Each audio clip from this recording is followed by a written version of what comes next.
Yes, of course. Full casting this morning. We just heard from Paul Richards. Yep. Educator, broadcaster, video. Should I continue? You're muted, both. Your Right, there Wyndham you is go. pronounced, but you can go ahead if you like. No. Good Videographer. morning. Good morning to you, Paul. Of course, Wendell Stephen will join us. Richard Raghubar Singh will join us. Ruben is there washing his car again at this time. My name is Steve Khan. We'll keep you company until 9 o'clock this morning. How you doing? It is the first day for the school term. It is the fourth day of September. So, traffic is going to be until this week, until everybody settles in. But let's take a look at that and see what's happening. Let's head down San Fernando. I got nothing as yet. Nothing as yet. But as you hit Freeport towards Sugargonas, and of course that main road is a bit busy. You've got some traffic, and then from Charlieville straight towards the interchange, you got some Monroe Road is busy. Going through Kelly Village, Southern Main Road, in vicinity of Chin Chin Road, you've got some traffic. Going to Santa Rosa, you're going to pick up traffic again. Maloney to Piarco, Trin City to UE. And of course, from UE, you're going to get traffic again from Val Saint toward Barataria, a little volume. And then from Swim Call into Port of Spain, you'll get it. A little traffic coming out of the west of Carnage and so on. Eastern Main Road, Tacarigua by Macoya, heading through the various spots. Yep, you've got some traffic there already. 27 degrees in our Twin Island Republic. Yep, both at Crown Point and at Piarco. And let's see what the weather is going to be like for today. Hot, sunny, hazy conditions with a light breeze. Cloudiness expected to increase by afternoon with a few light to moderate showers. There's a medium 40% chance of a few heavy showers. All right. Of course, maximum forecast temp for Piarco today will be 33 and 32 at Crown Point in Tobago. So let me say good morning to you, gentlemen. And before I do that, let's say good morning to folks out. Send us a message on YouTube. YouTube is the only place you'll send us a message.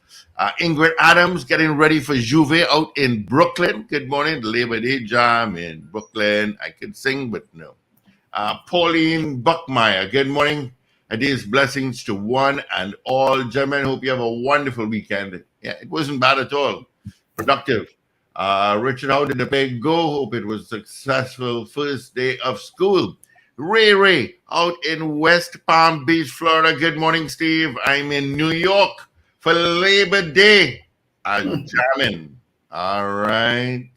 Marcio Rock, good morning. Happy Monday to you as well.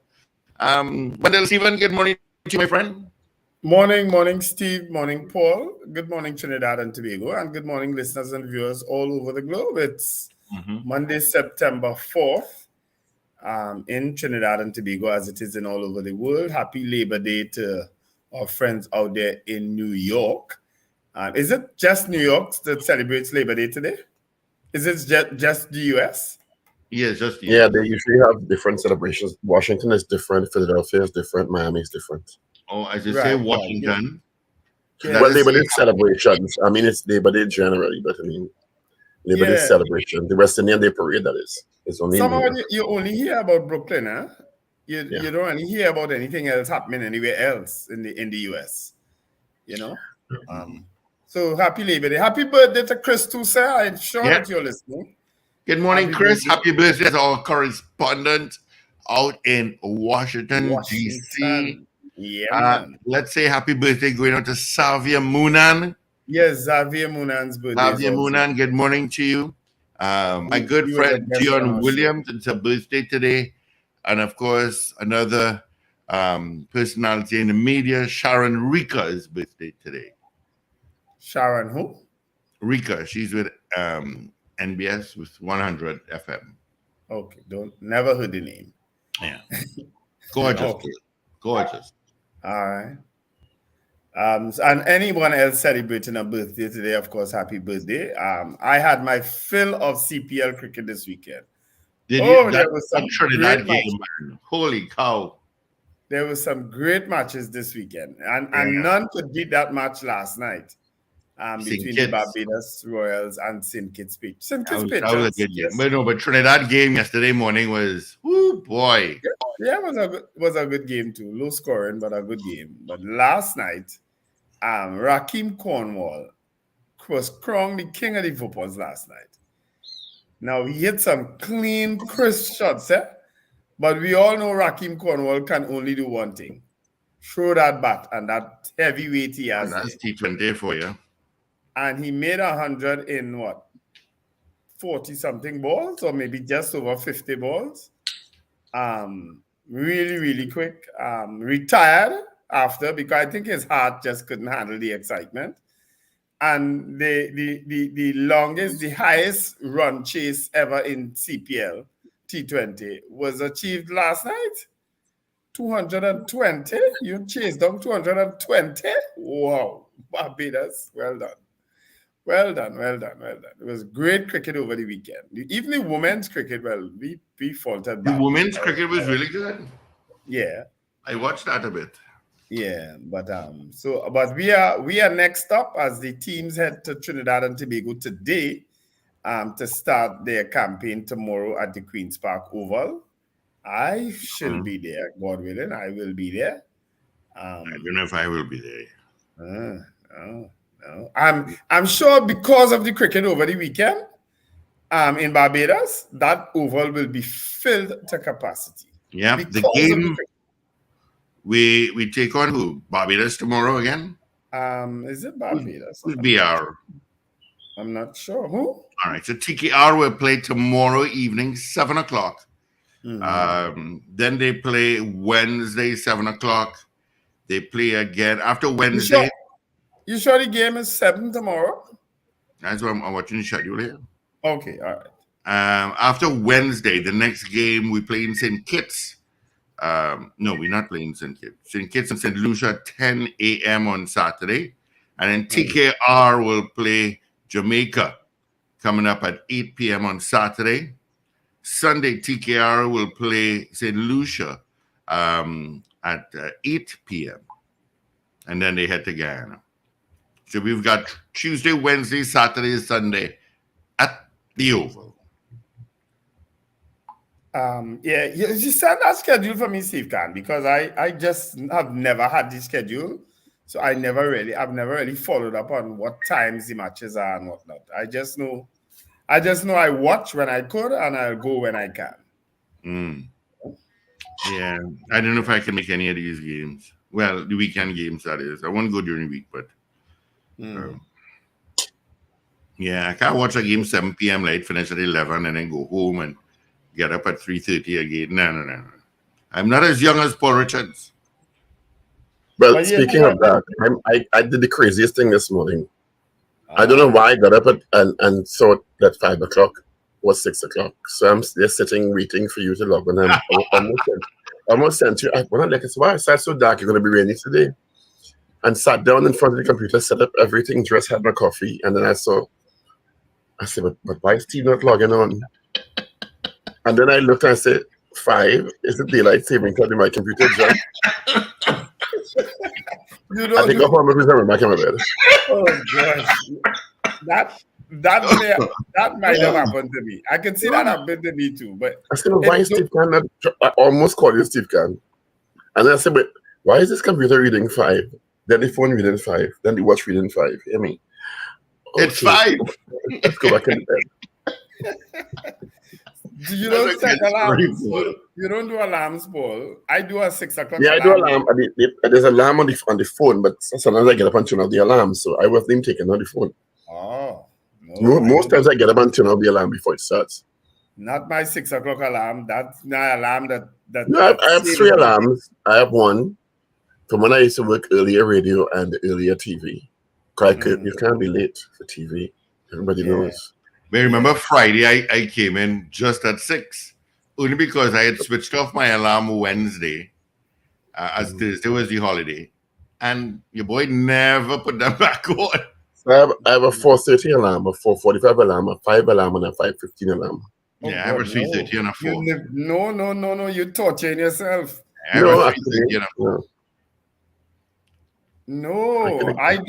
I used to do 5:15 and 6. I could not, no, but I'm an early riser.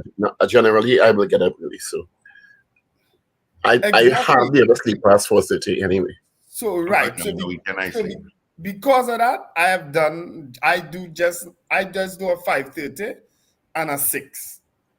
5:30 for me to get up and prepare for the radio. And it's only because normally, well, on weekends I would be walking by 5 o'clock. All right. Or 4 to 5, so I'm generally an early riser. So by 2, 3 o'clock in the afternoon, you can imagine that place on Abercrombie Street, the red building. I'm zoning out, especially when people talking kind of. Anyway, let's take condolences to the Ramnarine family. They lost their brother, Rennie, over the weekend. So condolences. That's Ramnarine and Dylan Dan, the family. Oh, okay. So condolences to the family and fans. Rennie passed away recently. So I don't know. We have 2 criminologists on later on this morning. Professor Hamish Diosaran and Darius Figuera. Because, I mean, yesterday morning, very early, like about 7:30, I got a note from one of my friends that Massey Store St. Anne's had been robbed. Because they live in the area and they saw police cars and they were going to the grocery, because the grocery usually opens at 7 a.m. and the place was closed up and police cars were there. 6:30 a.m. Bandits truck. Sorry, 6:20 a.m. And bandits truck. 1 security guard, Massey. Paul, I don't know why. You reminded me, and I'm happy that you went there because I wanted to talk. 1 security guard. I wanted to talk about this. 1. Because when I saw it, and I messaged someone who works at Massey, and they listen to the show. Good morning. I wouldn't identify who you are and where you work, which branch. But I asked if this is true, and the person confirmed that it is true. And that so that's general protocol over all Massey stores, or the ones with the feed are high risk, they put more than 1, because I would be loath to think that Massey, making all that money, all of the islands, hires 1 security guard for those big, because those supermarkets are huge, Yeah. 1? Yeah. When I 5 bandits, 1 armed with a gun, entered Massey St. Anne's location yesterday at 6:20. A gun and a rifle. Now, imagine the workers now getting in there. 3 women and 2 men to open the store for 7 o'clock. So you opening stores with 1 security guard? Yeah. Or somebody didn't come. Tell me somebody didn't come to. Let me leave it open. Let me leave it open and giving Massey the benefit of the doubt and saying usually it's 2, but somebody didn't come out to work. Should we do that? Well, we could, but guess what? Let's do that now. Let's be gracious about it. But I'm saying it's 2 at least, and somebody didn't come out to work, because I would shudder to think that Massey stores, as big and successful as they are, and they're successful, nothing wrong with that. Yeah. Have 1 security guard per establishment. So when the robbers struck, the workers were now setting up to open the store at 7 a.m. And they tie up the people because they had a gun, and there's 5 of them rolling in the car preferred choice, TIDA. Like it's a code that we have to use TIDA or wing rod. You understand? Tie up the people.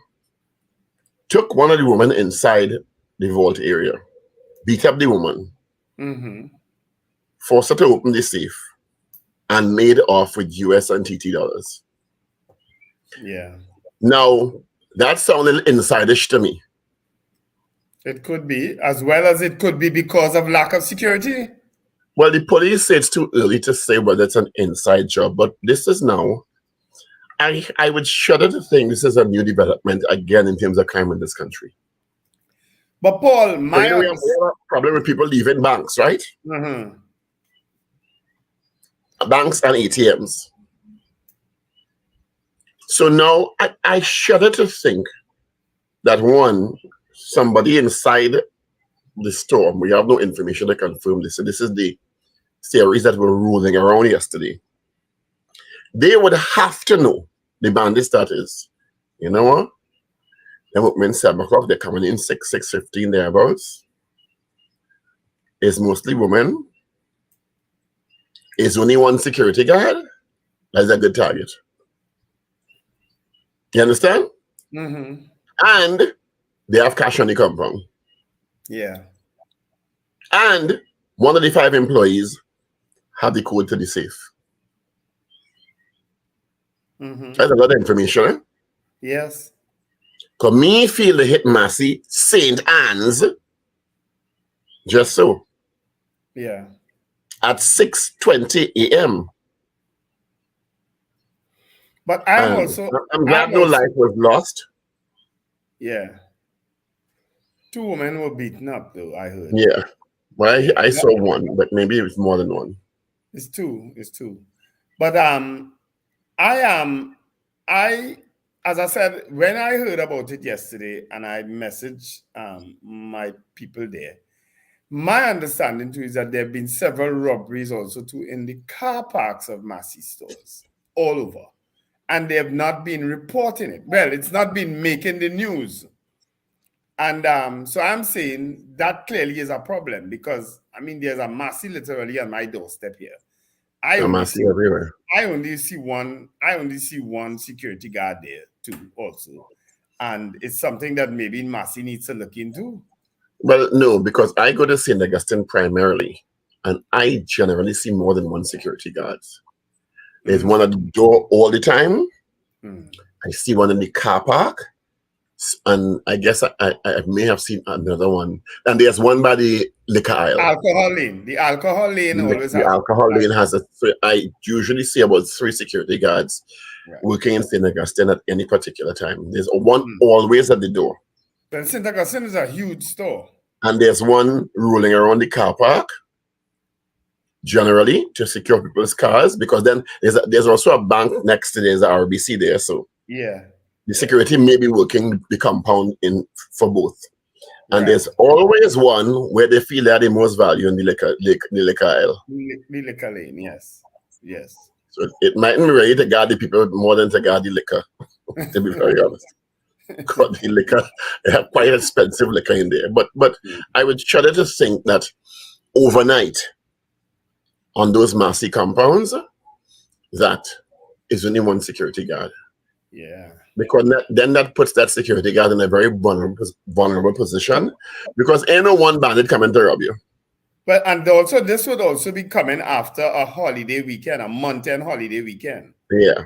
You know, so it's the timing and a back to school month-end weekend with people are stocking up on snacks and things for the children to go back to school. Yeah. Good morning to the parents and the children heading to school this morning. All the best. Most are heading into new classes or new schools. Primary and secondary school. So good morning and all the best for a successful school term. And also moving up a class in most instances. Yes. And parents happy to get them out of the house. Oh gosh. Yeah, is you send that video for me? Can't wait to get them. The parents whining the whole weekend. Back to school. Back to school. Yes, back to school. Get out my house. Go and test out teachers. Good morning to the teachers and administrators and principals also, who would have been out since last week. Yes. And but back to this Massey thing is a very disturbing development. Very, very disturbing development. I see the Commissioner of Police getting lambasted right, left, and center. The Prime Minister and the Minister of National Security also for the information disseminated last week by the Commissioner of Police, who does press conferences now with no reporters there apparently. Well, this was an Independence Day address, not so? Yeah, it must be. Functions. Apparently, she doesn't think that it's practical or productive to engage with the media, so she can be questioned on her information. Well, and this is the same commissioner who freed the media to print her good news. Go figure. And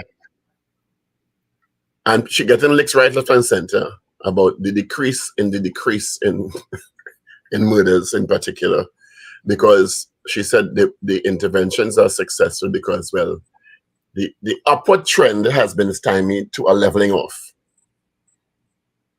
I hope I'm not paraphrasing it wrongly. Yes. So there was an upward trend before August, I think, and into August. And according to her report, in August, maybe July, because when you see the data, she present the data. I went to CAPA yesterday to come, but it had no, there was no reading for August, so I couldn't do my calculations. You understand? To compare from the start of the year or to compare year on year, because CAPA stopped at July, I think it is. So the data is incomplete so far. And so she presented some data that indicated in her words that the commissioner, that is, that the upward trend that we've been seeing has been now level. I think there's a disparity of one murder between last year's August and this year's August, which I feel there's no cause for celebration. Because there's still, let me get the number. Well, clearly the TTPS thinks it's cause for celebration. Well, it is cause for celebration on some level because it's not going up. Right. So July, no, that is all. I don't want all. I want murders. Because all is 856, and that's all types of offenses. I want to misquote because she spoke about murders, the commissioner, that is. 2023 murders, right. So they have July, which is 49, and I think she indicated there would have been a disparity of 1. So it's either this one is 50 or something like that. Yeah. Or 48, one of the two. Right? January, 61. February, 42. And this is according to CAPA. March, 38. April, 53. May 49, June 44, and July 49. Compared to, let me go to 2022.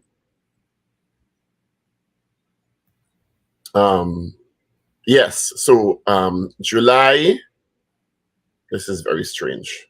Murders, 56. So I don't know if maybe it's August she spoke about, because August last year is indicated at 68 murders. So maybe this August it's 67 or 69. Last year, January started at 52, February 36, which is higher than this year, March 37, April 53, May 39, June 36. There's a spike from July for 65, August 68. September goes down generally, and this is the normal trend we see here. 50, October 66, 45, November's 45, and December 52. So, and there's a similar trend for 2021. In that case, we were still in a lockdown period. So the early months are between 25 and 37 until July. August went down to 35, and then it started to increase September 2021, September 38, there's a spike to 58 in October, 69 in November, and 34 in December. So those are the trends generally that we see in terms of the murder rate in Trinidad and Tobago. There's no listing this year in CAPA's site yet for August and September. So we'll see how it goes, kind of thing. Good morning, Mr. Raghubar Singh. Sorry to have you waiting. I was reading something from CAPA's page. I figured. Hi, good morning. Good morning, guys. Good morning to our listeners, wherever you are. Yeah, so she's getting licked right, left, and center for this good report. I'm going to put it that way. In her estimation, the strategies are working, she said. So she suggests it's a good report of the leveling off of the murder rate. Not a reduction, a leveling off. But I won't begrudge the TTPS, the commissioner and the TTPS as celebration, even if it's one different, because they've been under so much pressure for the last few years, and certainly since Mrs. Christopher has become commissioner. I won't begrudge her any kind of celebration, so all power to her. I don't want to use the word celebration. She was just citing some success. I don't want to, misquote. Well, success and celebration will go hand in hand, eh? Not necessarily. You could be successful without celebrating. You could celebrate quietly.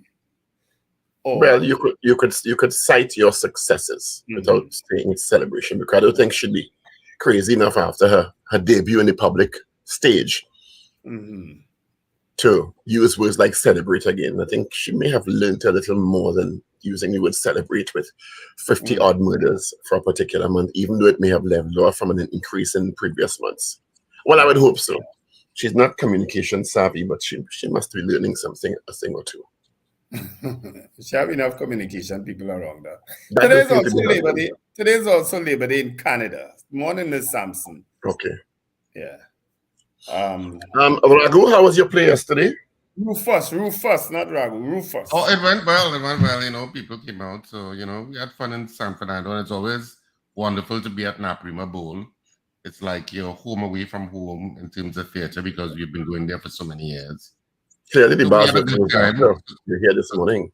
Yeah, so that play has now come to an end, you know. The play was Saturday, right? Not Sunday. But Saturday, yeah. Oh, that's why you're here this morning. Yeah, it was Saturday. Yes, he's had 24 hours to rest. Oh, well, and you look refreshed. Yeah, so it was Saturday. This story just had me go ahead, Richard. No, I was just going to say, so we now move on to our next play. A 59-year-old Norwegian national wanted for murder sailed into TNT waters last Friday. Like he has get away here. I read that story yesterday. Somewhere he really Googled and said, where's the safest place to go to get away if I allegedly killed somebody? No, he was. I think that's how it happened. But I'm being facetious, Wendell. Come on. I know, but you know, very, people very sensitive. mischievous and facetious. Come on. You know, people sensitive. Oh yes, I know, and they will come for me too. Come from the comments, run in the comments, and do what you have to do. I am joking. I'm being facetious. Okay, yeah. So run amok.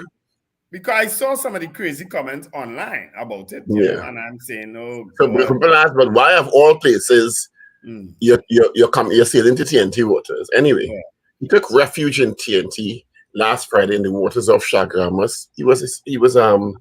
He's alleged to have attempted to murder his fellow sailor on board a yacht in July in the Atlantic Ocean, around 800 kilometers north of French Guiana and east of Trinidad. The authorities indicated he was here, and Norway's National Criminal Investigation Service, NCIS, better known as Kripos. It sounds like a drama. Yeah, sounds something you see at Netflix. So came to Trinidad and arrested the suspect. The suspect took refuge in Trinidad and Tobago, where he was denied entry. Good work, Coast Guard. He stayed on the yacht under government supervision. I guess Trinidad and Tobago government supervision. I don't know what that means. In the Park 2 Coast Guard vessels next to his. And personnel from Kripos traveled to Trinidad and Tobago to get the suspect back to Norway. Between Friday, when they finally heard Kripos done reach here already and take him back. You realize that, right? Unless they were sitting in the Atlantic or the Pacific somewhere, them reach here real fast. He was not detained because TNT has no mutual legal assistant with Norway, which is under which extradition could have taken place. But so, good work. Yeah. Stay. He didn't get away, but you see how fast they reach here, right? Yes. From Norway. You see how fast they reach here, right? Well, I don't know what's going to happen with his yacht, though. It could be a flight through. So if the yacht still parked out there. But they reach here fast, eh? Yeah. I read that story yesterday. Interesting. The saga of the cocaine washing up on the coast of East Trinidad gets curiouser and curiouser, with residents saying they still continue to feel under siege because they are being threatened by people who seem to have an interest in this cocaine find. The new theory is that a small plane which left South America, another Netflix special, Kamara Gabasing, right, was given specific coordinates to drop the cocaine off the coast of Grenada. But apparently the pilot, like he get lost and mistakenly dropped it in the wrong coordinates. And it drifted toward Trinidad's eastern coast. And we real attractive. Well, we're very close to Grenada too, so I could see him making yeah. But there's a pilot, you must know where Grenada is and where Trinidad is anyway. This is a new theory. First they say it was a boat, now it's a small plane. Who's giving this theory? Is it villagers? The villagers and the police are reporting the villagers' new theory. And this is now, the drugs were not connected to any local underworld figures, but the local underworld figures must tell themselves, what? Free drugs. Free cocaine in the East Coast washing up? So they are under this suspicion or the theory that villagers from Fishing Pond, Guayari, etc., have taken up some of the packages and have them hidden. So the people getting ransacked and threatened, and they have also linked a murder, unconfirmed by police, of Stefan Jury, who got killed near his home in Fishing Pond, Sangre Grande. And the theory is that he had found some of the cocaine and sold it. Right? Wasn't there a second murder linked to the cocaine find too? I think. One day, apparently, Jury was killed. They're saying the murder, well, at least the article yesterday in The Guardian said that the murder in the Arima hospital, they were also linking it because he was from Yes, I heard there were 2 murders linked to it. According to the intelligence source, the individuals to whom Jury sold the cocaine returned to try to recoup some of the money that paid him for the cocaine. On August 20th, this is about the people say several armed men threatened one of Jury's relatives and questioned them about the whereabouts of the drugs. He was later released. 1 day later, Jury was kidnapped and shot, and his body dumped off Citroen Trace in Grande by attackers, who also burned his Nissan Frontier and fled in a white Nissan. What kind of car? Tida. The preferred vehicle of criminals, apparently. Not all, not everybody driving a Tida as a criminal. I'm going to specify that.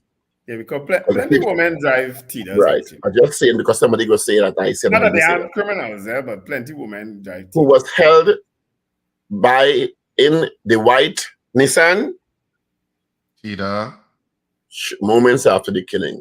And so Kelvin Torres was held in a white Nissan Tida after Jury's shooting and charged 4 days later by police for Jury's murder. So they got somebody for his murder then? Well, yeah, apparently. So have they captured that? And was there any update on the murder of the guy in the Arima hospital?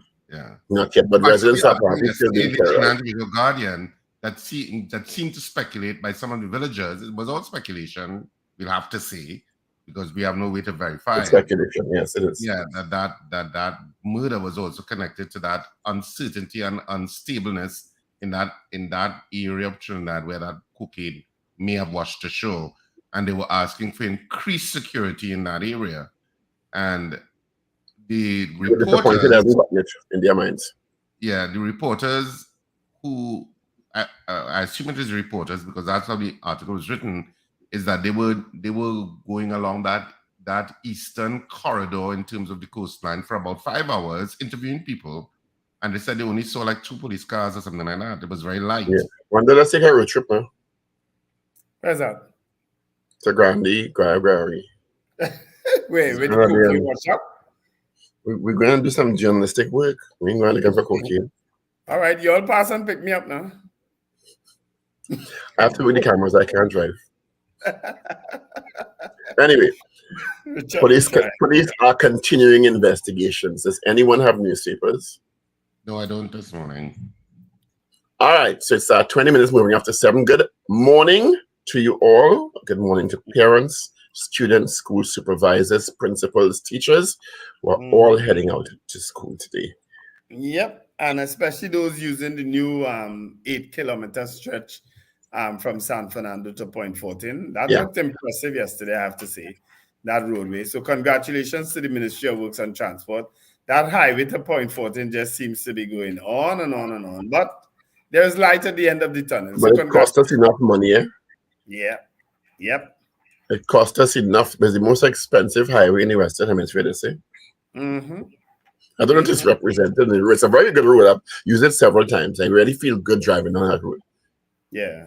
So they're They opened up expect to more. open up the entire highway later this year, not so? Yes, Well, they said by the end of September. We don't have much later this year, but I think they said by the end of September, September 30th. So does that mean you can get to Point 14 straight on the highway now? I think this part goes to La Brea. And not go through, you don't have to go through the undulating road and the sinking road and thing like that now? Apparently not. Well, that's great. I would probably have to make a drive some quiet day to check that out. the impression I got was that this is almost the completion of the highway, and what happens is that the highway becomes it's not a 4-lane highway at a certain point. It becomes a single lane for this stretch, Wendell, while they finish the other side. Well, what I heard last night was that our 20 minutes drive is now 20 minutes because of what they've done. They're doing it in both directions on one side of the highway. I believe I couldn't. Yeah, I couldn't. And that's the impression I get. That stretch that you're talking about is going to be two-way traffic on that stretch, but the other side of the stretch, they want to finish doing some minor works before they open that side. And I think my impression was that when that side is open, then the complete highway is open. Right. Yeah. Well, but I may be wrong, but that was the impression I got reading it yesterday. Yeah, well, we always have Rohan at our disposal, Minister Rohan Sinanan, and of course we have people like Adande Piggott listening to us all the time who would send the information, but it, as I said, I heard Adande Piggott, the next Minister of Works. No, but he is a senior person at the ministry, so he's very okura with what's happening. He would be able to the last senior person at the ministry got up as a minister now, so. Well, yeah, Adande should have been transport commissioner. That is what we were rooting for at the time. Are we going to the paper before we get Adande in trouble this morning? All right, go ahead. Let's start with the Guardian online. Senior cop, it is Monday the 4th of September, 2023. Senior cop, robbery at Massey stores, a great concern to the TTPS. Drug dealers spread terror in coastal communities. Senior Point Fort, or section of Point Fortin Highway opens tomorrow, which is today. Nedco names and shames customers that owe millions. Is about time. Europeans interested in dragon fields. Electrical issues at the Salcott knock out water in Central and South Trinidad. 250,000 consumers affected. Apparently, schools are going to be prioritized in the hospitals, and they'll try to get the Salcott unit or section back online. Electrical issues at the Salcott, of course, knock out water. Suspect charged in Tobago teen's murder. And Tobago fire leaves 5 homeless. Not all Tobago schools ready for new school term. Point Fortin gets highway access in time for school. And parents in last-minute back-to-school purchases over the weekend. Let's move now to the Express online. Kidney failure claims Rene Ramnarine. Condolences to his family. We spoke about that earlier on. Entertainer Rene Ramnarine passed away on Monday morning after a battle with kidney issues. Tire shop owner shot 7 times. 3% growth in TT economy for Q1. Denise Plummer's funeral will take place this Wednesday at the Queen's Hall as tributes continue to pour in for her life and her music and her contribution to Trinidad and Tobago development.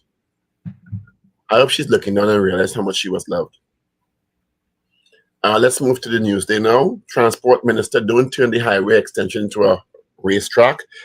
Gunmen in mass police uniform shoot central businessman.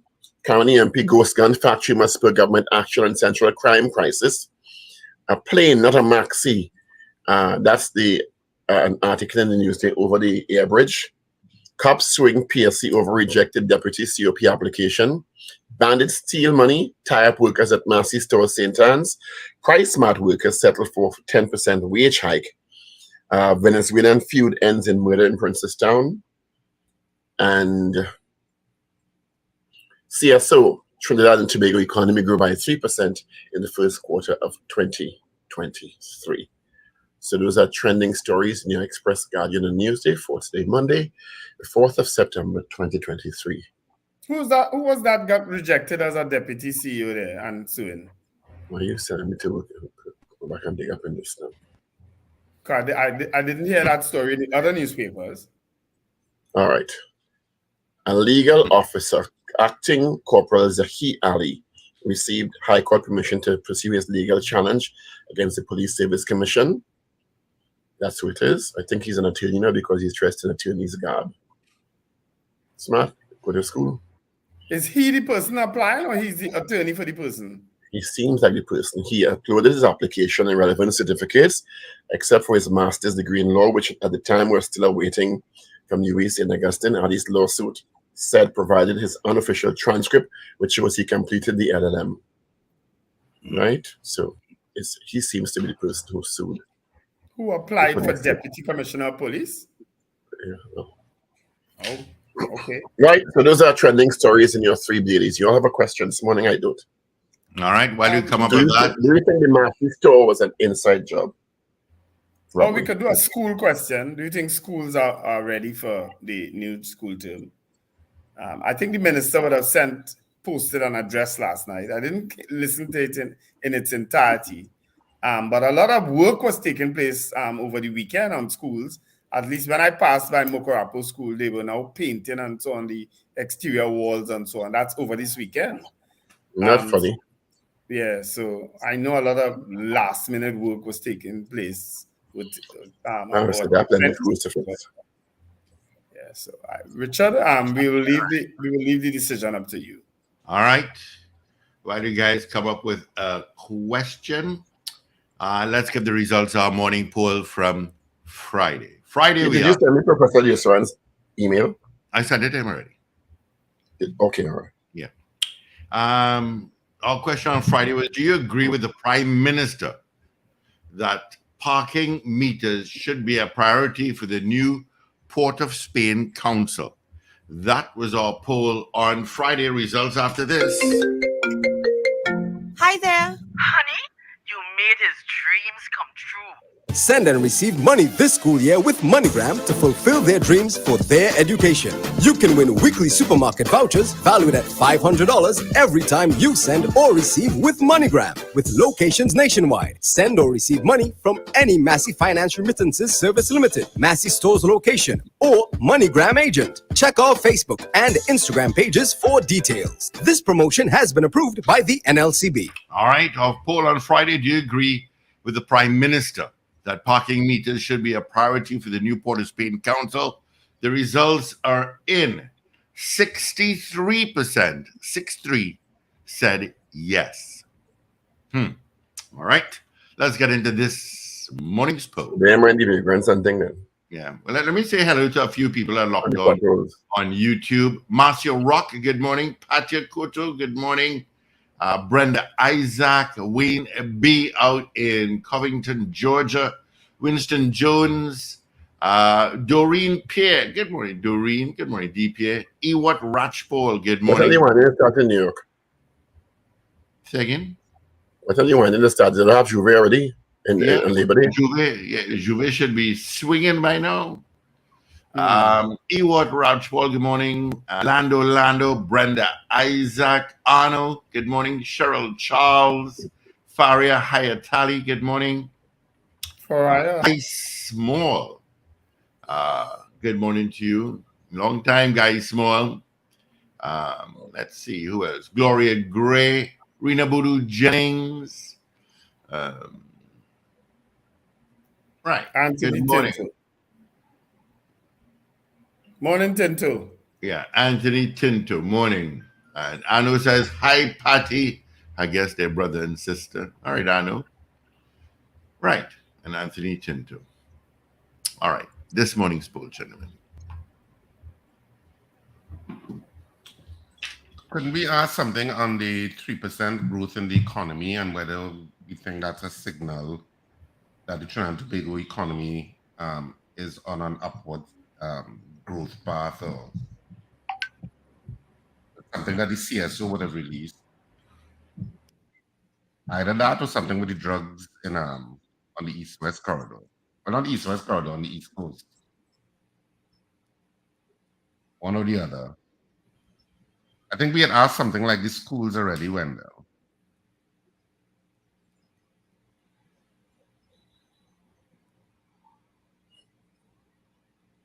The crickets sound effect. Yeah. I ready to type in. Come up with the question. We had asked something with the schools, I think last week, didn't we? I don't know. Let's just pick one and get on to it, gentlemen. Time is upon us. Whether we think schools would be ready or something like that. We had asked something like that with the schools, if I remember correctly. It may have been asked when I was off. Yeah. But all right, which one do you want to go with? Which one do you want to go with? Or we could just open the lines. No, we are not. We need a question. What question do you want to do? Do you want me to do the Massey question? All right, or are schools ready for the new school? Do you think the Massey robbery was an inside job? Yes or no? Right. That is as easy as you can get. Right, that's the question. Yes or no? It was the first story we dealt with this morning. We didn't actually deal with that economic question, Richard. We didn't raise it at all, actually. Right. All right. So we'll go with that one. So a question this morning. Do you think the Massey store robbery was an inside job? And I'll just change it to St. Anne's. Right? Yes or no?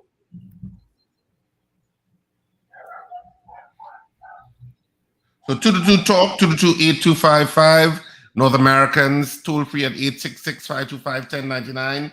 People on the web and the app, well, you know what to do. And of course, people on the YouTube stream, you can also send your votes. And we will also record your votes there too. Well, two persons already voted. 2 people already voted. 3 on YouTube. Gloria Gray says yes. Ronnie Voisin says yes. Wayne B says yes. Ishan Malik says yes. And Slick Money Grip says yes. 5 votes already on YouTube. All saying yes. What? That's it. All right. Yeah, you're right. Winston Jones says yes. Mm-hmm. So do you think the St. Anne's Massey store's robbery was an inside job? That's our poll this morning. Apparently it was discussed ad nauseum this morning, was it? I wouldn't say no. I sense a kind of little tone there, Paul. Yeah, because he was waiting for 30 seconds, so let me see why he's saying that. Yeah, because he I was kept sense waiting. something there. I sense Steve, is it something. that we should not give the phone lines? Yeah.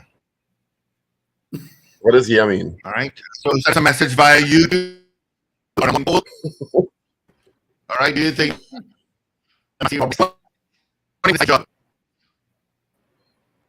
And message board, YouTube and message board. So Carl Jack says yes. Mm-hmm. And Anton 001 says Where you undecided. get Anton from? It's Carl M. Jack. unknown. Carl Guevara said yes.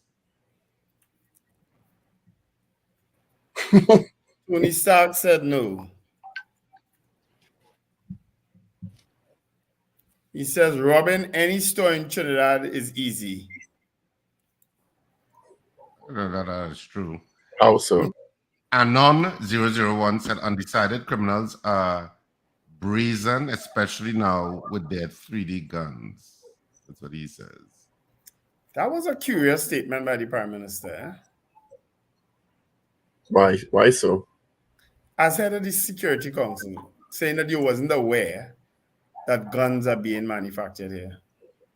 So it leads me to ask, what he'll be doing in them Security Council meetings? So you agree with me? It was a curious statement then?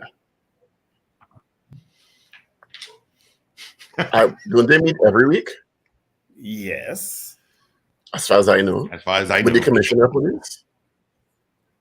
So is it that news only came out right before he made that comment? Quite possibly.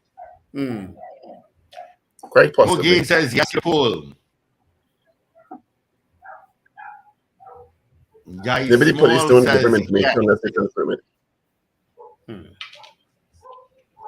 You never know. It was a concerning statement when I heard it. I said, whoa, okay.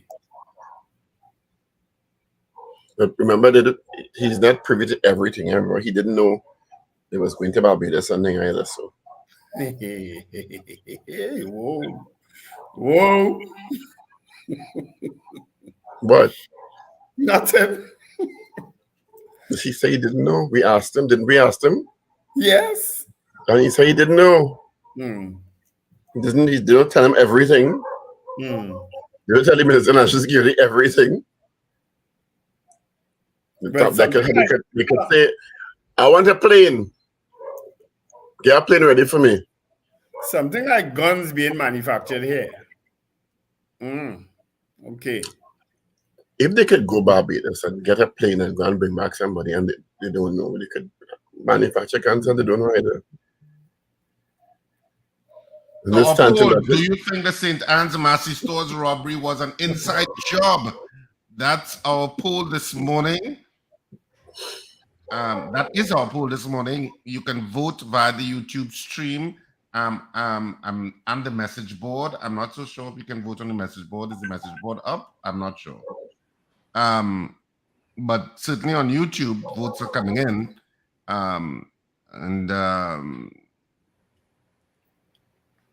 Mo Gaines is the last recorded vote saying yes. Tony Stark says, because stores don't invest in security, Richard. Anon 001 says, remember, security was enhanced for the parade and some were annoyed. I hope it was an anomaly that it had one security guard at Massey Stores. I hope that was an anomaly. What time clearly, but clearly it took place when the two ladies were going to open the store. So clearly that was well timed. It wasn't timed so that they would be in the store. The store opens at 7 a.m. Oh, okay. Yeah, they were going to open and they were accosted. That's what I understand happened. Somebody in a big meeting this morning. Jervis Warner said, I want all the heads in a meeting this morning.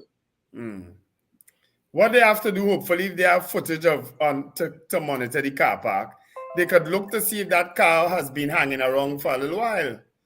You understand? True. Yeah. But we better put you in the police service. But I do it in my own little business, you know. I know. I'm going to say something there, but because my cameras are programmed to record motion. So it's very to know if somebody pass across or walk in your yard or whatever. I'm thinking. Well, you would imagine, sir. Yeah. So I'm sure the police have confiscated or retrieved whatever CCTV footage that they would, because all those Massey Stores have cameras. Right, but what they have inside to do is and out. Back. What I do sometimes, I look back from previous days to see if there was a pattern. That's what you have to do. Well, I'm sure the police have that kind of intelligence or common sense also. Okay. If you say so, brother. Well, I know you are more. So Lando says, so now you know why ammunition can't be accounted for. Ingrid Lemmerhurt says, Miss Ingrid, good morning from Tucson, Arizona. You didn't vote though, Miss Ingrid. Edwin Marshall says, good morning, gentlemen. A little humor here. Yes, the job was inside Massey Store. I'm not so sure what that means. But Richard, you couldn't pick up that humor? Am I to interpret that as a vote, Edwin? Well, yeah, he said yes, it was inside Massey Store. So it's an inside job. So you They're just curious that they know what time to go. The workers ain't get there before 6 o'clock. Within 20 minutes of the workers getting there, they rob the place. They also know it had one security guard, so he ain't gonna be able to, and it would be interesting to find out if he's precepted or not. Kelly Allen says yes. Good morning, gentlemen. Yes to the pool. Because another report stated that the guard, but they said they tie up the workers where the guard was. He must be wrong. Because the report said nothing about the guard. They said they tie up the workers, and one was taken and beaten, or two were taken and beaten and forced to open the safe. We had nothing about what happened to the guard.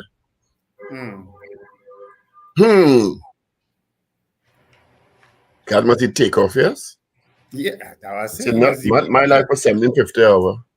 According to Anon Dr. Joe. 001 says technology in wrong hands and is our Achilles heel. Edwin Marshall says yes. Some of our votes coming in this morning, and our poll is: do you think the St. Anne's Massey store robbery was an inside job? If you're now joining us, Massey Stores St. Anne's was robbed.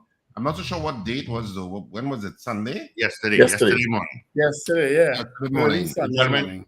Let's get into our 7 o'clock major news. Paul will be our anchor this morning.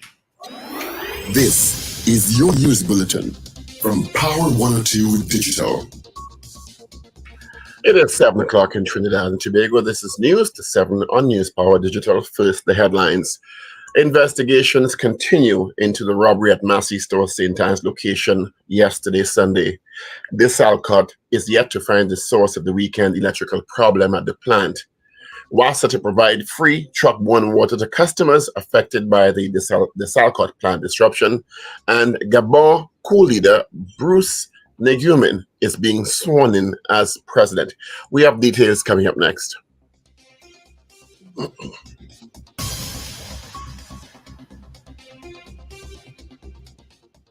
This is news to 7 a.m. on News Power Digital. Our newscast is compiled by Avril St. Hilbab. Good morning. Police are continuing investigations into a brazen robbery that took place yesterday, Sunday, at Massey Store's St. Anne's location. Workers are still said to be traumatized after 5 bandits, one armed with a gun, stormed the store, beating one of 5 workers before leaving with an undisclosed sum of US and TNT currency. The supermarket shut its doors for the rest of the day after the early morning robbery to allow police investigations to continue and to continue interviewing victims. Acting Senior Superintendent of the Port of Spain Division, Lincoln Daly, confirmed the robbery and said that around 6:20 a.m., the bandits, whose faces were covered with masks, entered the compound of the supermarket in a white Tida car and barged their way into the store. Only one security guard was on duty. Police theories is that the bandits timed the robbery in a particular way to enter the premises just around the time employees were prepping to open the business. On Sundays, the supermarket opens business at 7 a.m. and closes at 6 p.m. The bandits ordered the 5 workers, 3 of whom were women, to lie on the ground where their hands were tied with duct tape. One of the females were taken to a room where the vault is stored in order to open the safe. The employee was struck multiple times about the body and face. Investigations are continuing. With children returning to the classroom as the new school term begins today, business flowed on the streets of San Fernando and downtown Port of Spain over the weekend, as many parents and guardians engaged in last-minute purchases. Bookstores, stationery stores, clothing and fabric outlets, and street vendors were out, especially around High Street in San Fernando yesterday, while stores including RIK Services, Miguel Moses, saw parents and children flowing in. There was also a steady flow compared to Saturday's rush. Parents were still getting textbooks and notebooks at RIK, and parents were buying vests, socks, and underwear, a customary practice every school year. Parents had various reasons for shopping over the weekend before schools reopened. Some said they had to wait until their August salaries arrived to complete purchases. Others waited for the rushes to subside. Managing Director of the Desalination Company of Trinidad Tobago, Desalco, John Thompson, says work continues to get the plant up to full production following electrical problems, which occurred at 2 p.m. on Saturday. Speaking at a virtual news briefing on Sunday, Mr. Thompson said the plant is operating all except for one system. He said the source of the problem was yet to be identified, and he's not in a position to give a definite timeline as to when it will be corrected. He remains confident the challenge will be found and restored. We have all the expertise that is necessary and equipment that's required. At the moment, all the testing is not showing a problem, but when we power up the system, the safety parts of the breaker are switching it back off again. So it could be a totally faulty breaker. Now, if that's the case, we have to procure a replacement, and that may take some time. We pretty quickly scour all the local market, but it's very unlikely one will be available locally. And we are also able to very quickly air freight items in if necessary. WASA's corporate secretary and general counsel, Dion Abdul, says customers affected by the ongoing issues the desalination plant will have unconditional access to a free truck-borne supply, regardless of their financial standing with the authority. Mr. Abdul said the utility had been in contact with the Education Ministry to ensure all schools in the affected zones have access to water supply in time for the reopening of school today. He said 250,000 customers are affected by this development, and production and supply-wise steps have been taken by WASA in response to this situation. And the ministry has given us directive that is WASA, that the immediate effect, customers in impacted areas will be given unconditional access to free truck-borne water, regardless of their financial standing, the authority. That is whether or not they are reachable to the authority. And this situation will continue until the SALCOT plan is back in operation. We have been in touch with the Ministry of Education, and we have access to an information of those schools and contact information which may be impacted, and we are assuring those schools that supply of water will be provided to the schools. On to other news, a 59-year-old Norwegian national who was wanted for murder and took refuge in TNT was arrested by police officers last Friday in the waters off Skagerrak and escorted back to Norway. It's alleged the man attempted to murder his fellow sailor on board a yacht in July in the Atlantic Ocean, around 800 kilometers north of French Guiana and east of Trinidad. Reports indicate the suspect was taken out of Trinidad and Tobago Friday afternoon, accompanied by officers of Norway's National Criminal Investigation Service, NCIS, better known as Kripos. In a media release in Norway yesterday morning, Kripos confirmed the arrested suspect was back in Norway. Following the alleged incident on July 27th, the suspect sailed into TNT waters, and the Trinidad and Tobago Coast Guard escorted him to Stobbles Bay in Skagerrak due to damage to his yacht Oliver, in which he'd been living for the last month. Coast Guard and police intelligence sources said the suspect was not detained even after authorities learned of his alleged attempted murder, since the country does not have an extradition or mutual legal assistance pact with Norway. Overseas, Brice Nguma, leader of Gabon's military junta, is being sworn in as the nation's interim president. General Nguma led last Wednesday's coup against Ali Bongo, toppling the president shortly after he was named winner of a disputed election. The general has some sort of popular support. Crowds are cheering. Civilians turned up at his inauguration. However, there are concerns that General Nguma's rule will be a continuation of the 55-year-old Bongo's dynasty. Ali Bongo's father, Omar, was in power for 41 years before he died in 2009 and was succeeded by his son. The general spent most of his career in Bongo's inner circle and is even thought to be Ali Bongo's cousin. We come back home to end with news of the weather for today until midnight. Trinidad and Tobago, initially sunny, hazy, at times breezy conditions, becoming partly cloudy as the afternoon progresses, and into night with a few light to moderate showers. There's a 30 to 40% or low to medium chance of a few showers becoming heavy and or thundery at times, particularly favoring hilly areas. It's currently 27 at Piarco and 28 at Crown Point. Expect a high of 33 at Piarco and 32 at Crown Point in Tobago. We end our 7 a.m. newscast with the headlines once again. Investigations continue into a brazen robbery at Massey Store St. Anne's location over the weekend, where US and TNT currency was stolen. The SALCOT says they're yet to find the source of the weekend electrical problem at the plant. WASA is to provide a free truck-borne supply to customers affected by the SALCOT's plant disruption. And Gabon coup leader Brice Nguma is being sworn in as interim president. And that is news to 6 a.m. right here on News Power Digital. We'll have major news coming up at 12 noon with headlines coming up at 8 a.m. Good morning.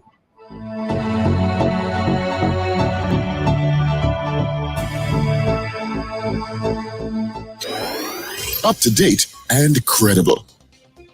Power 102 Digital. All right. Thank you so much, Paul, for our major news. You can join Paul again at 8 o'clock for our news brief right here on Power 102 Digital. Quickly, let's take a look at what's happening traffic-wise. Let me not give you a traffic update. It is horrible. Horrible. Yeah, I could imagine. It is horrible. Maraval, Diego Martin, Lady Young Road, Eastern Main Red Road, all over the map. Red all over the map.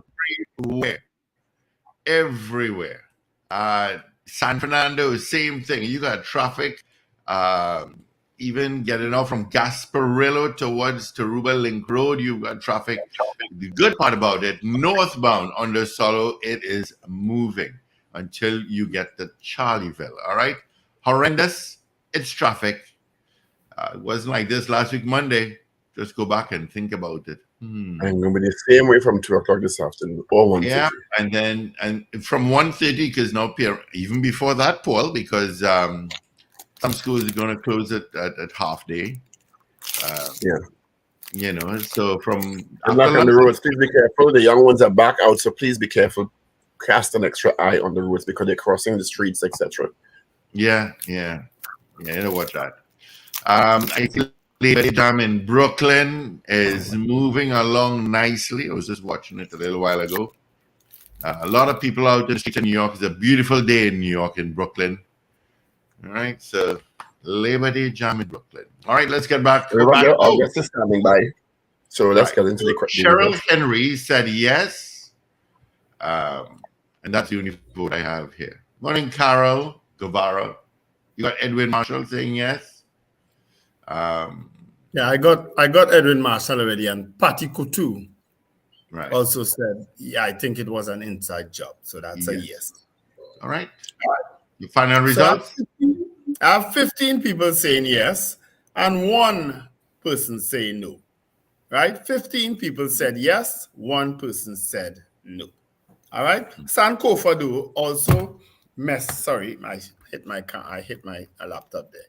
That he also sent an important message that a lot of times he's seeing employees opening up businesses on behalf of employers, and he thinks that that's a risky thing and they should be paid differently.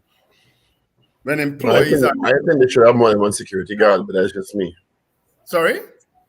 I think they should have more than 1 security guard, but that's just me and my little common sense. Yeah. In this environment. Anyway. You remember there was, I was reminded, there was some guys that followed a manager from Massey Stores and took the individual back and robbed the store a while back. Yes, that happened. So, yeah. Let's say good morning to Professor Ramesh Deswaran. Good morning, Professor Deswaran. Morning, Prof. Morning to you. Hello. Morning to you on your staff. You are looking in the pink of health. What are you doing? Pink of health. Yeah, you're looking very, very well. Thank you, Paul. Thank you. Retirement works for some people, you know. He's never retired. He's always writing a book. He's not retired. Yeah. He may retire from 8 to 4, but he's always occupied. Anyway, good morning, Professor Deswaran. A lot to discuss this morning. Of course, our poll this morning focused on the robbery at Massey. We had the issue of the 3D guns being printed in Trinidad and Tobago, which another of your colleagues, Dr. C. Prasad, indicated is a worrying development, as did the Prime Minister. What are your thoughts on that particular development? Well, that, in terms of police reports, that's an unprecedented incident, but it has very serious implications, because we have always boasted that we are not a gun manufacturing society. The guns are coming from north, from south. But this is a very alarming situation, because it means that whatever is done in central Trinidad, the manufacturing of guns using 3D and plastics and so on, could be easily replicated in very clandestine ways in other parts of the country. Now, how could the police detect and prosecute such offenses? How would they know?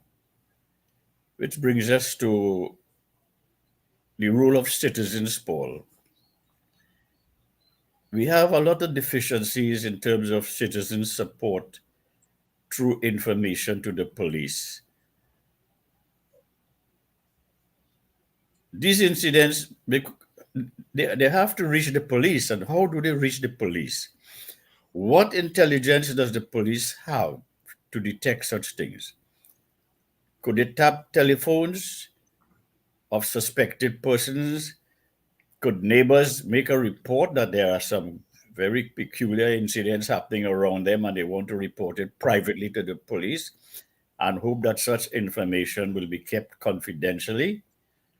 So those are the support systems we need. But I want to wish all the students and teachers, Paul, you are an educator, and I want to perhaps join with your own sentiments in wishing the students and the teachers the best for the education and the teaching and the learning.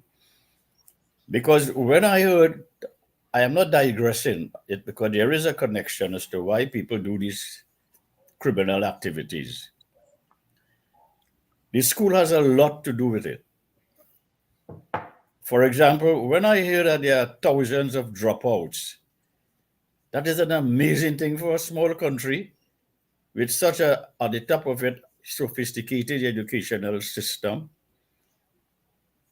This is frightening because the dropouts, they drop out of school, but they drop in crime.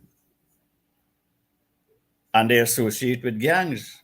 Why do you think our education system is not more effectively dealing with that? Because I brought it up in Parliament. You've brought it up in Parliament. You've written about it. Your late colleague, Professor Ryan, had a huge document, Youth at Risk, on it. Several other criminologists have brought it up. This nexus between the education system failing a significant enough portion of persons who feel disenfranchised, who don't feel catered to, who more easily, unfortunately, turn to crime. And we don't seem to be placing the kind of attention on those students as we should. There's a dropout from the 18,000 that write SCA to going to secondary school of about 1,500 to 2,000. Between Form 1 and Form 5, there's a further about 1,000. Add that year on year, and you have a significant number of students. Now, some actually go back into the system, but you don't even know how successful they are when they go back into the system. And there's some who graduate or who go through the system, I mean, not say graduate, and are not engaged sufficiently to be trained for anything productive. So you have all those circumstances lining up, and we don't seem to be making the connection or recognizing the connection enough to intervene urgently. Well, there are two related issues here, Paul. What you have mentioned is the criminogenic gaps in the education system, meaning the dropouts, those who repeatedly fail, who resent going to school.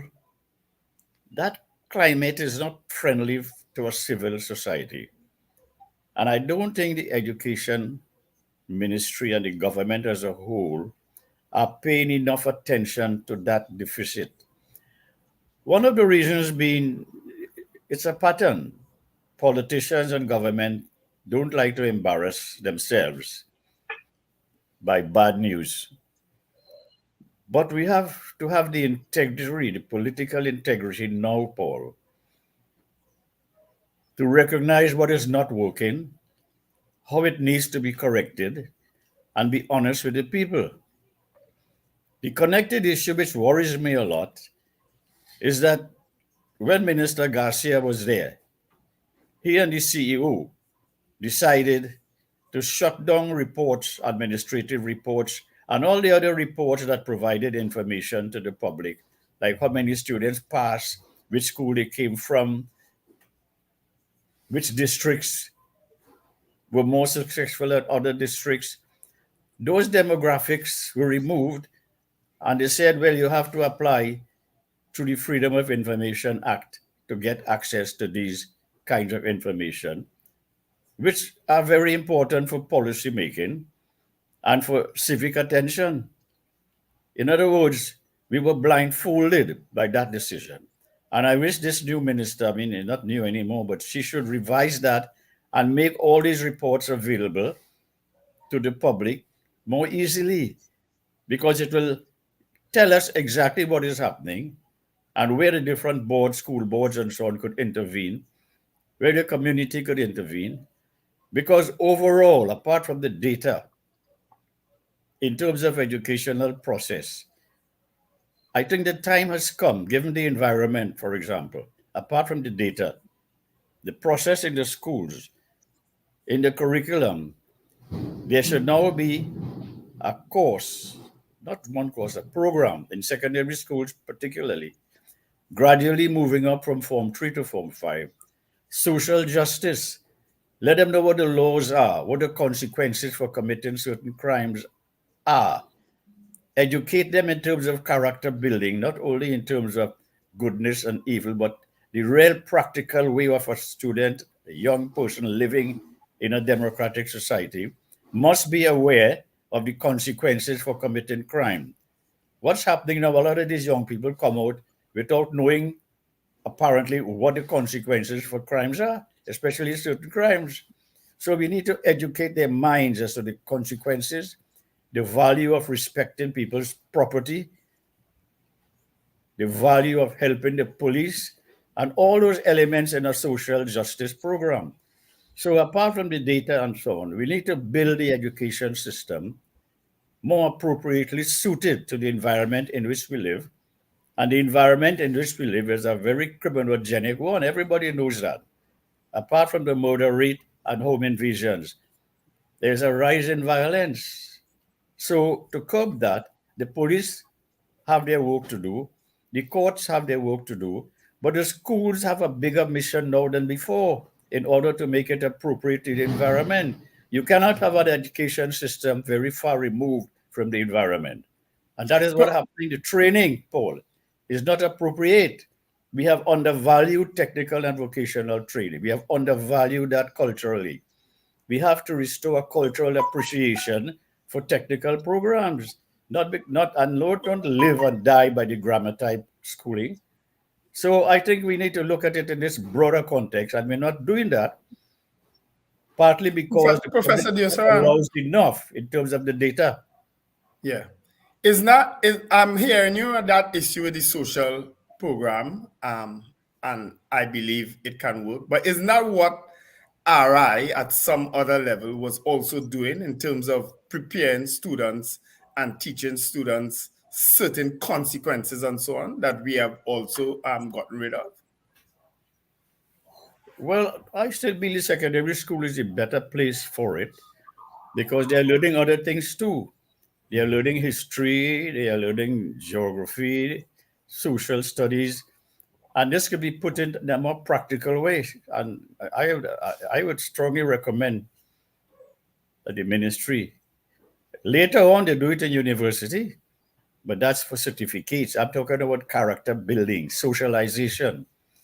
When you socialize children earlier, the earlier you socialize them into things about your conscience, about doing right from wrong, in the home and in the school particularly, you have a better chance of having them serve well as they become adults. There's a magic in character building, you know. So you're suggesting it's not happening as naturally in the family and the home, so it should be formalized in the education system. Yeah, I think so. I think we have to do it because it's an appropriate response to the society. It is not something you're bringing out in a vacuum or you're dropping from the sky. The society is grieving, is hurting. As the former president used to say, people are hurting. And the education system is still in the traditional way as if nothing outside is happening. You have to look at what's happening in the system in terms of intercultural relationships. We need better relationships. We can't spell one another's names properly. Those are old-time things. We have to modernize the system, primarily suited to the society in which we live. And we're not doing that. We're still glamorizing scholarships. We're still glamorizing who comes first and second. And you have 1,000 of them coming much lower down in the society. And perhaps without maliciousness, that is how they were trained. Stealing, breaking into people's homes to make a living. And that's how they gain respect in their own subcultures. We have to break that. And what can break it is the education system. We can talk about parenting another time. But even parents have problems now. The parents we have now are those who have dropped out. So you have... How do you change the system? Because the change has to be initiated, I want to suggest, from the Ministry of Education, whether it is, one, they certainly direct policy across the education system, whether denominational and or government institution and government run schools? And how do you get the system to be responsive in the way that you're suggesting? Not only inculcating values and the importance of that social contract between students as they mature into adulthood, and I agree with you, I think it should be something in primary school, the basic ethics of living in a society with other human beings and what is expected of you. And the courtesy, the values of courtesy, the values of understanding that you are in a space where you have to allow and be tolerant with other people's and their differences, etc. And how you deal with conflict. All of those are important tools that need to be taught. But you live in a country where the behemoth of education seems very slow to change and metamorphosize into what you're talking about. How do you gain traction in that beyond sitting down on a show like this and talking about it? Well, you're right. I mean, sitting down on a show like this and talking is very interesting and friendly, but where does it reach? That is why I'm saying, I am going back to my issue about the data. If the reports, as I have seen them in previous ministers, when Hazel Manning was there, this information was free, properly configured in booklets, annual reports. It was rich with data, and people knew what was going on in the school. And she was leading a mission of reconstruction, but things happen, and as you know what happened with the politics. But if the teachers' union, the national boards, the PTAs across the country recognize the need about which I'm talking about, and they will if they are properly informed. As an academic, have you requested this data, the year-on-year results, in more granular detail, of course, so that somebody like yourself, who's a respected academic, can do the detail? Have you requested, and what happened if you've requested it? If I what, Paul? Sorry? If you requested this kind of data, it used to be published before. Yes. I don't have the time to go to Freedom of Information Act for every little thing I need. I need to know which schools are performing better and why, and what can the community do or the teachers do to remedy it, for example. But we don't know that readily. You have to know how the passes in Cape and so on are going from school to school. You're not stigmatizing anybody. You have to democratize the education system, meaning that people must know what's going on in the system. And the way to know that is not through rumors and you have a fight down Faizabad and the press headline tells you about that. You need more authentic information. What's that I'm talking about? So I'm not necessarily complaining, because I know the ministry has its own issue, because they will say, well, if they release these reports, people will publish them and they will stigmatize schools. But you have to give more allegiance to the democratic way of life. Democracy thrives on education. Democracy thrives on information is the oxygen of democracy in all respects. And that is why we have joint select committees. And if the joint select committee call in the minister and executive, these are the issues I believe. But even those, you have to pull teeth to get information. They give you these parts of information. Professor Desaran, recently the commissioner in her independence message outlined some successes in her strategies in terms of, and I'm paraphrasing here, so please forgive me, a leveling off of the murder rate in August due to successful strategies. What's your comment on that? Paul, to deal with the statistics is a dead-end issue. The business people have already called for accountability. They have criticized the commissioner. They have criticized the government. There's not much more I can say about that. What I am into now is, well, how are you going to restructure the police service? Just like I'm saying about the education system, to deal more efficiently and effectively with the challenges they have. But you did a manpower audit years ago, commissioned by the government. There was a commissioner, well, it was done when Stephen Williams was commissioner. We had, after Stephen Williams, McDonald Jacob. After him, we had Gary Griffith, and now we have Mrs. Wrong order, Paul. Well, wherever the order. Before McDonald Jacob. Gary Griffith, McDonald Jacob, and now Mrs. Haywood Christopher. And you're still talking about restructuring the police service for efficiency. Have you seen the recommendations of that manpower audit commissioned by the government, who put Mrs. Haywood Christopher in the seat, who put Mr. Griffith in his seat, being carried out the recommendations and significant change or transformation in the service for better efficiency and better results and performance? The government, the cabinet decided to appoint this police manpower audit because it felt there were some things needed to be done with the police in terms of the ratio of police officers to each district, what is the human resource capabilities are inside the service, and matters of that kind. And what are the recommendations made to reduce and control crime in its different forms? And how does the public feel about the police and what can be done? Such were the objectives and so on. But as you know, Paul, it is a bit awkward in the public mind for the author of a report. I was chairman of the committee to mention of why government not implementing the recommendations.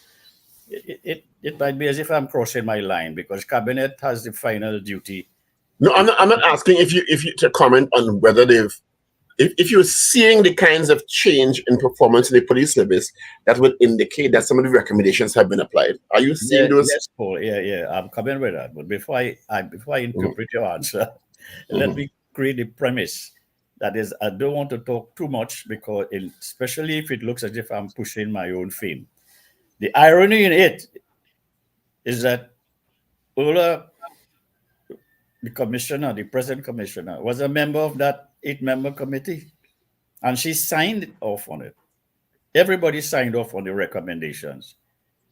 One of the key recommendations was to review the Police Service Commission, and we gave them 3 options. Nothing of that has been happening. Another key recommendation, Paul, is to upgrade the entry qualification for the police. Because one, I know we don't have much time, but briefly, for one reason is that you have all this training by the FBI, people coming abroad to train the police officers, constables, corporals, and so on. But if they don't have the intellectual capacity and the basic knowledge that is required to benefit from these higher level training, you spin it up in mud. It's like water on duck's back. So we need to raise the level, start off with a certificate, then a diploma, and possibly a degree. We have courses at the university. I developed criminology programs at the university up to the PhD level. I developed, when I was president of UTT and a program professor at UTT, I developed programs in criminology and public safety at the various levels. So the programs are there, but they should be used for entry in order to develop the capacity, both operationally and intellectually, of the police service. And that, like the education system, is a need that needs to be fulfilled. And we included that in our recommendations for the Manpower Audit Committee. So the government has work to do, and the people must encourage the government to do what is right. The social and welfare organization of the police service must step in and create a 5-year, for example. Say, well, in 5 years, we are going to go this route of upgrading the entry qualifications, but do something that will show the police service is preparing itself to respond to the challenges that they are now facing in the country. Professor Diosaran, you were able a short while ago to identify the current commissioner as part of an 8-member committee. Do you care to identify who were the other members of that committee? Because Gary Griffith could not have been because he wasn't part of the police service. But was McDonald Jacob part of that committee and anyone else in the hierarchy of the police service as it is now? As far as I remember, and since you called his name, Gary Griffith appeared before the committee. We invited him and we sat with him at length, and he gave his views to the committee, some of which we included in the report. The other members were the commissioner of police, the deputy commissioner, Mr. Philip, as I remember now, I'm remembering. We had the chairman of the Police Social and Welfare Association. We had a permanent secretary, Jackie Wilson. We had as far as I remember. And they all signed off on it. Oh, we also had an attorney from the Attorney General's office, and so on. But you could see it was well-rounded. And would you agree with the statement that the police service is either slow or reluctant to change? Well, all the organizations don't change so easily, Everybody has a comfort zone. It's staying in the office or not doing certain things. And if it is not pulled up by the supervisors, nothing will happen. Change requires mashing cones. That is what Jesus did. You have to mash a few cones to have progressive change.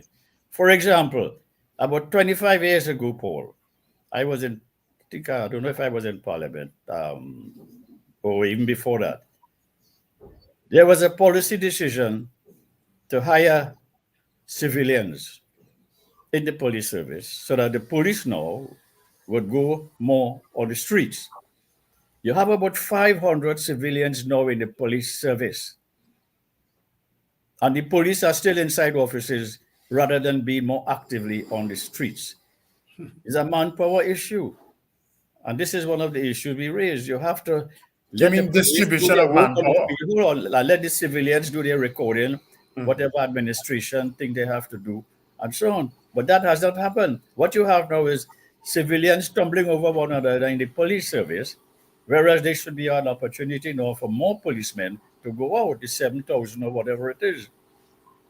But Professor Diosaran, if I remember correctly, when Dwayne Gibbs and Uwatsky became commissioner and deputy commissioner, they tried to institute that measure and they met with great resistance from the police service, from the members of the rank and file of the police service. They were of the view that there was no need for police officers to be in charge rooms and they needed to be out on the beat. And they met great resistance to that. Am I correct? Mr. Gibbs, in my view, as chairman of the Police Service Commission then, was a good officer. His demeanor, his attitude, and his operational experience were manifested in the way the direction he was taking. I won't talk about the other one, the deputy, Iwaski. He's a different kettle of fish. But Gibbs was an honorable man. So he tried. He tried. But as the Calypsonian said, politics got in the way. And you know the story. Yes, he was paid off and sent back to Canada. Now, whose responsibility is that? We didn't do it as the commission. The cabinet did it. I think it was Ganga Singh and was acting and he made up a contract. So, when you call these names, a lot of people, Paul, you are independent senator. I know you sometimes have to be restrained and so on. But a lot of these people who play angels today have committed sins before. And when you hear them speaking now, I don't want to call the names, but there's a realm of hypocrisy in this society that has affected public policy. Oh, Lord, I use that word all the time. But Professor Diosaran, the kinds of, we just spoke a while ago about the 3D gun manufacturing, which is to me a dangerous development.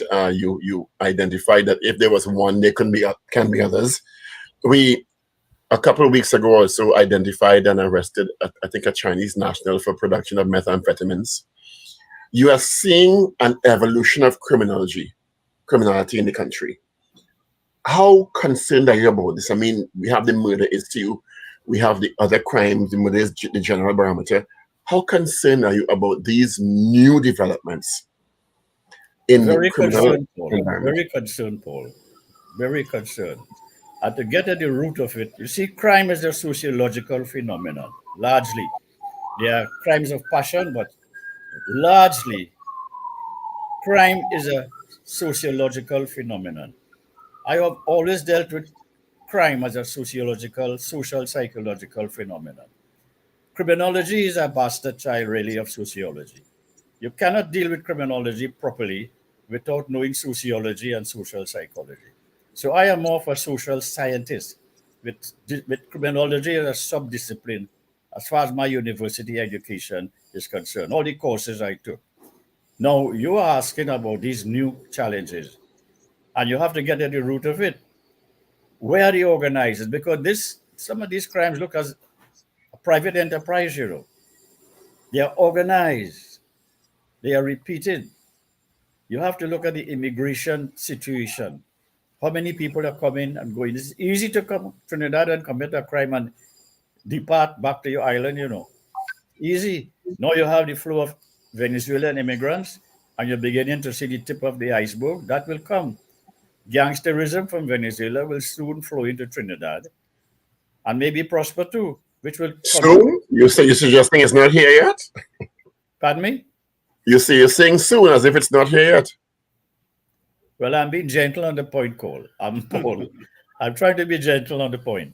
But once you say it, people will, their attention will be sparked. And like you know. But a criminal mind must look at the landscape in Trinidad and Tobago and see that there's a lot of discussion about crime, because crime is the preeminent issue facing this country. Crime economy. And of course, the other sub-disciplines roll from that. What is causing in the education system, the social sector, etc. And you have to, a criminal mind or a criminal organization must come to some sort of mindset that this is fertile ground.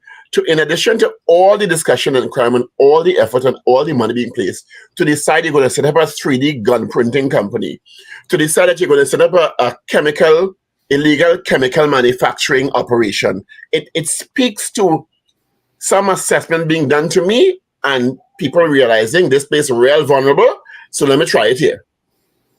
Well, the crimes you mentioned, Paul, they all are profit-making. And nothing energizes a criminal mind than making a profit, whether it's illegal drugs, home invasion, being in a gang. So money has now become, you must say, evil. The search for money, quick money, that is, not just money, quick money, illegally, is now a large part of the Trinidad and Tobago culture. Look what's happening to Tobago. Crime is increasing. There are murders now you never had before.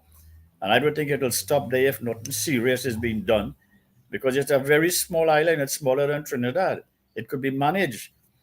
So that's why I say it's a sociological phenomenon we're dealing with, because it has to do with the society, different aspects of the society, the regional aspect to it. The different divisions will tell you, look, Northeast, they say, has the highest murder rate now. Why? Because it's more industrialized. What is the reason for it? What are the demographics that contribute to this? What are the vulnerabilities that make Northeast so vulnerable to criminal activities as compared to another country, another region? So it's sociological, and we have to be informed sociologically to be a good criminologist. Those who know criminology only do not really know criminology.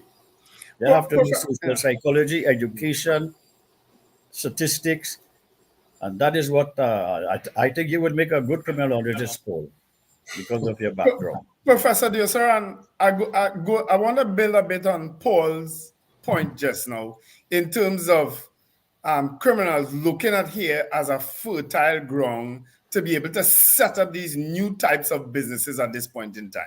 Now, there was a point way back in the day, and I think we could all attest to this. They used to hear who involved, that this minister might be involved or this high official might be involved. You're not hearing that now, but yet still, these things are happening in Trinidad and Tobago. Why? Several United Nations report clearly see that the drug trafficking, the illegal human trafficking, could never have occurred if high officials in the public service were not involved as facilitators. That is undisputed by the evidence the United Nations have gathered. I was on a committee, United Nations Drug and Crime Committee, and we went to South Africa on different parts, and we found that is true. Trinidad is no exception. That is why Dr. Rowley, as Prime Minister, tried to use the vetting issue and create an elite group of people to deal with that.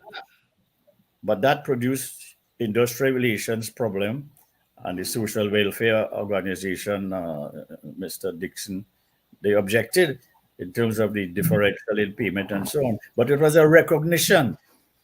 It was a recognition there was something wrong inside the police service that obstructed a more efficient way of dealing with higher level crimes. So it's there, it's still there. But Ola Christopher is not mentioning it because it might be an internal PR issue with the rest of the officers. But is it then that they're doing it so much better now that their names not even calling?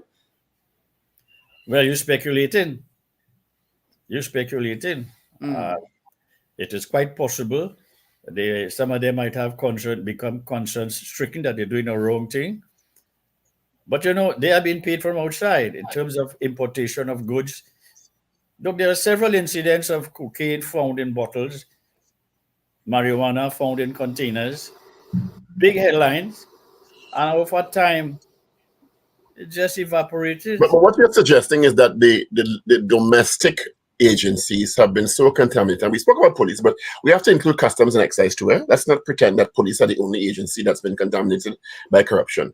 It suggests that the contamination is so pervasive or so in such critical areas that it's almost impossible for us, for many different reasons, including political, including legislative, to interdict properly. Is it that we need an external or externally sourced group of people to come in here and clean up these institutions? We tried that, We had this Ross report, the Scott report, the Matrowski report. Look at the recent one is the Manpower. But they research. Were they involved in actually setting up sting operations and operations? Isn't that what the new unit that the Prime Minister is suggesting supposed to do? Yeah, Professor Diaz just referred to that. You use a magic word there, Paul. Sting operations. You need sting operations. Carefully shaped and implemented in all districts across the country. If I were commissioner, just hypothetically speaking, I would hire about 100 such sting operators. Now, a sting operator is one who would insert himself or herself in the community, move around, make friends, find out, set up a system in a hotel maybe. We're going to give you this money if you do so and so. Let the police officer, whoever he or she may be, come, put your video in place, and the result will be a sting operation successfully. Now, I would also recommend, to modernize the police service, the licensing of private investigators to help in police surveillance, private investigations, well-trained, well-equipped, and license them. Bounty hunters then. They might be lawyers or whatever. Then they have the officers, so the public can go to them for help in investigation in collaboration with the police. Because certainly the criminals are doing it. The criminals are engaging recruits. They are engaging people to do their business. Sometimes you wonder, if the criminals are more organized than the police service. Because they seem to be so efficient. Look at these home invasions. They seem to be so efficient, and I'm wondering whether there's a pattern or not. And the communities are so vulnerable. You can't blame the communities. I mean, they have to walk in the pavements, they have to go shopping, they have to sit in their bedroom and watch TV. But in spite of all these activities, which are constitutionally allowed, freedom of movement, private property, all these constitutional freedoms are being eroded. And that's a serious, dangerous thing. Apart from that, when I read a couple of Sundays before the local government elections, people in the Samuel Lavantil Regional Corporation area, they said they were afraid to speak out about their conditions, the drainage, the broken roads, all these things. They're experiencing these mishaps, but they are afraid to talk. And people are now getting into a realm of fear to talk. In a society, one measure of a healthy democracy is the extent to which people feel free to talk.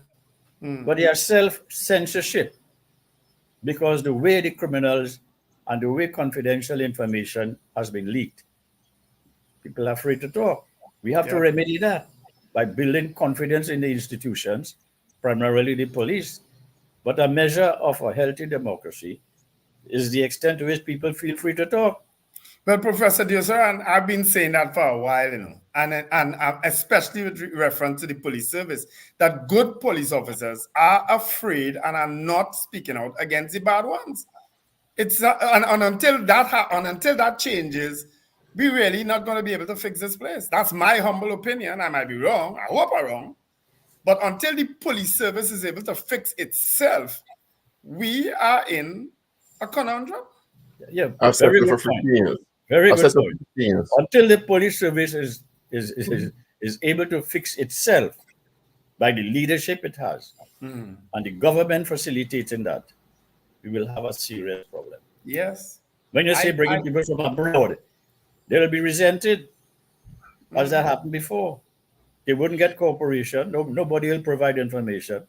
Look what's happening to the Paria inquiry, which is another dismal example of governance in this country. Because these people are being paid and they can't do the work. The two deadlines are passed. So you've got to start internally with the police service. And I think you are quite right. Charity begins at home. To that thinking, sadly. Are you monitoring the issue with the drugs of the East Coast and the implications of that? Well, that's another dramatic example. It's very dramatic because of the volume of cocaine and how it was dropped and the consequences in the village arising from that incident. I think the first thing comes to mind is the border control. And what about our border patrols? What about the boats that are available to patrol? You know, it brings us into a bigger issue. And I think so much has been said about that. Things that are very obvious. Border control. Is it not, are you satisfied with the investigations into so-called legitimate businesses whose names we shall not call for obvious reasons, who many suggest are fronting legitimate business, but really are into drug and gun running? I spoke to a past finance minister years ago, and he suggested, I know he said it publicly, so I won't call his name because he's retired now, that as much as 40% of our economy could be narco-related. Well, we long had a narco economy. Long ago. It was started in the streets, small business type, but now it's big. Narco economy is a big problem, very big, because it's so profit-oriented. And it could be done in such a clandestine manner. And with security officers' complicity, it will thrive. But the gentleman just now who spoke, he said you've got to start internally. It is linked to the internal integrity of the police service. These frontal people and so on. Some of them are well known. I remember Mr. Manning, when I was in Parliament, he got up and he said he's going after Mr. Big. Mr. Big. Well, he was chairman of the National Security Council. He must have had some idea as to who this Mr. Big was at the time. What came out of that? Nothing. A play called Looking for Mr. Big. So I don't know. It's the whole question about drugs too. We have to get an understanding now. This thing about legalizing drug or managing drug use and thing like marijuana, all the money spent by the American, by all these different countries, billions spent in cutting down the cocaine trees and so on and so on and so on. Those things not working. Not working. We have to take a very serious look internationally at the drug situation and whether it's a matter of self-responsibility or whether public policy is necessarily required. As we close, how much has the Venezuelan situation impacted our criminal scenario in Trinidad and Tobago, if at all? Paul, it is. I mean, I haven't heard any big businessman coming to invest, Venezuelan invest in Trinidad and so on, to help our economy. The people who are coming are people who feel hard pressed in Venezuela. And when they come to Trinidad, I don't know if they will gain any prosperity, given that Trinidadians themselves are becoming hard pressed. I know the economy is growing, but I'm not seeing that reflected too much in people being hired. I mean, this Minister Cummings is developing all kind of programs to help young boys being trained. That's a different issue, but it tells you the challenges that exist. And I don't know if the Venezuelans who are coming are of that capacity, both in terms of money and education, to help build this country. And we're seeing signs of that already. Look, Venezuela killed another Venezuela a few days ago. And that might be the tip of the iceberg in terms of immigration. And we have to look at that because, there's an ethos now coming in that every country must look after itself. First of all, I'm not saying to desert those who need help, but the primary objective of a country, a democratic sovereign nation, is to look after itself first. Charity could come afterwards. If you're not capable of minding people, you can't mind yourself, how you will mind other people. That is something we have to consider. I know there are treaties about immigration and so on, but in a practical sense, you have to develop your country at least to a certain high level and then extend your hand to help others. Professor, we're out of time. Thank you for being with us this morning. Always a pleasure talking to you. Have a great day. Keep doing whatever you're doing. You're looking good. Thank you, Paul. Thanks, Thank you, Steve. Professor Thank you, Diosaran. Steve. Thank you, Steve, Paul, Raghubar Singh, and so on. Stephen. Yeah, Karen, thanks, all the names. Professor Diosaran. All right. Bye-bye. Bye.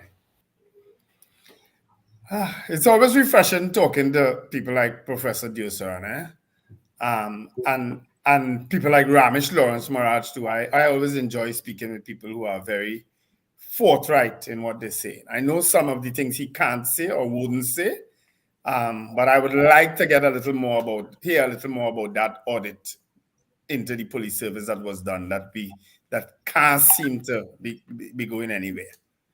Police service, if they fix themselves, can't fix this place. I'm sorry. I've said so for 15 years, and it still stands. That if we don't succeed in cleaning up the police service and making it more efficient, we will have this conversation. Or somebody will be having it in 20 years. I won't be here. So Yeah. The one hope we had, he yapped himself straight out of office. well, he might yap himself back into another office. You never know. Well, I don't know. Maybe, yeah, but the problem when he yap himself back in, it ain't going to be under PNM. It going to be under another government that. No, it don't have to be. He might yap himself into that particular office. There are other offices that he's aspiring toward. Yeah, but it could be under our next government, and I don't have much hope there either. So, 8 o'clock. Anyway, You all guys. have a wonderful day. You all be safe. guys, you two have a wonderful day. Rufus, nice seeing you again. I see you guys Wednesday morning, God willing, bright and early. All right? Folks, have a wonderful day. Remember to let go and let God. Bye-bye. Oh, by the way, guys, I've been looking back at our YouTube presentations, right? And the viewership has increased tremendously. I'm proud of you. Thank you, Wendell. Sure. You are. But mostly on a Monday, Wednesday, and Friday. I can't say about Tuesday and Thursday. Absolutely. It's only because of the days that you were here. I didn't say that. I did not say that. That is as data driven as I did not say that. That is as data driven as Obia. Check it out yourself. Have a look at it yourself. Don't take my I am the one who's managing it, so I'd have to check it out. Well, I have you on record. I have you on record last week Friday saying, Wendell, it's such a pleasure working here with you on a Monday, Wednesday, and Friday. I have that on record. Yeah, I'm a witness. Maybe I'm a masochist. Some kind of kiss, you know it. Some kind of kiss is a Richard, but we're sure. Fantastic day, people, whatever you do. And remember to smile and laugh. It's good for your health. All right. All right, so we get into a news brief, and afterwards I'll come back.